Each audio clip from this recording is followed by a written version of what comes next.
Pandian store சீரியல்லேருந்து நான் விலகிறதுக்கு இதுதான்ப்பா காரணம் அப்படின்னு அந்த சீரியல்ல நடிக்கிற நடிகையை இப்போ ஓப்பனா சொல்லியிருந்திருக்காங்க.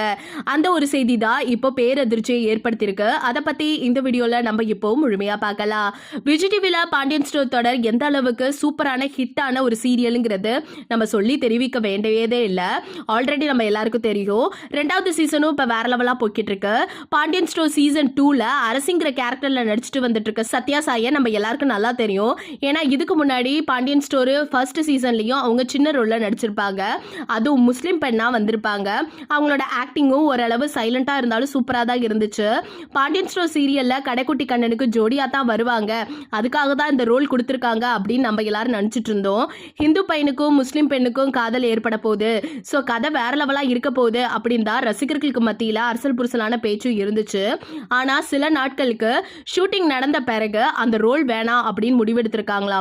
அது எதனாலன்னு பார்த்தா சேனல் தரப்பு இந்த ரோலுக்காக எதிர்ப்பு தெரிவிச்சதுனால தான் அங்க இந்த மாதிரி என்ன பண்ணுனாங்க, சோ இந்த ரோல் வேணான்னு சொல்லிட்டாங்க அப்படின்னு இப்போ ரீசெண்டா நடந்த இன்டர்வியூல சத்யா சாய் அவர்கள் ஓப்பனாவே பேசியிருந்திருக்காங்க. இந்த ஒரு செய்தி இன்னைக்கு ரசிகர்களுக்கு மத்தியில பேர் அதிர்ச்சியை ஏற்படுத்திருக்கு. நீங்க இதை பத்தி என்ன நினைக்கிறீங்க? ஒரு சீரியல்ல ஒரு கேரக்டர் வேணாம் அப்படின்னா டக்குன்னு இப்படிதான் நிப்பாட்டுவாங்களா? சோ எந்த அளவுக்கு நீங்க சீசன் ஃபர்ஸ்ட்ல நம்ம சத்யா சாயை மிஸ் பண்ணீங்க, இப்போ நடிச்சிட்டு இருக்க சீசன் 2ல அவங்களோட ரோல் கேரக்டர்லாம் எப்படி இருக்கு அப்படிங்கிறத மறக்காம நம்ம கமெண்ட் செக்ஷன்ல ஷேர் பண்ணிக்கோங்க. இது போல அப்டேட்டை உடனுக்குடனே தெரிஞ்சுக்கணும்னா நம்ம சேனலை சப்ஸ்கிரைப் பண்ணி வச்சுக்கோங்க.